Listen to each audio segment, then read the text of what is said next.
The number of Palestinians killed in Israeli attacks has now risen to 17,700 since the war began on October the 7th. For those who've managed to survive, the so-called safe areas can be extremely dangerous. Israel says what it calls safe zones will be spared the bombing and the fighting that has devastated much of the rest of the territory.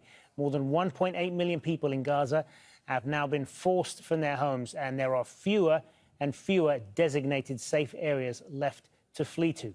The sandy, barren 6.5 square kilometre patch of terrain in El Mawasi is one of them. Yumna Essayed has more from there. We're here in Al Mawasi of Rafah.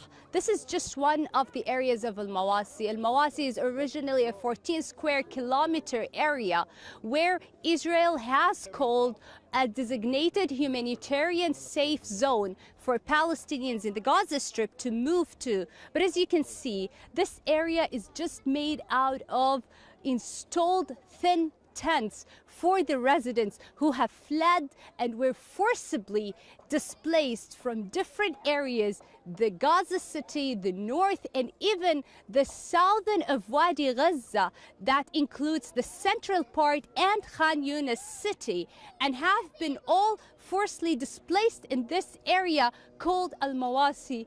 This area is just made out of these thin tents that have been installed here and there. Some areas, the tents are very adjacent to one another.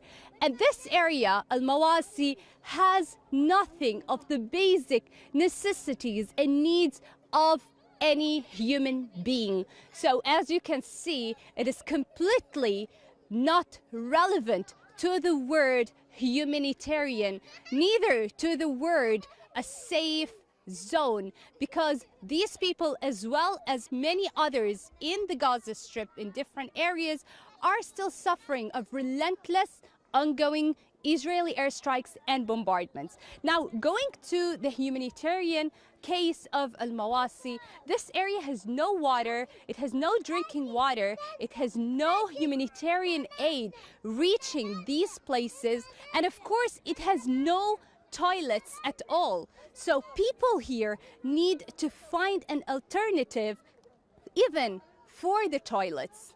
This is one of the alternatives that people here in Al Mawasi are turning to make their own toilets.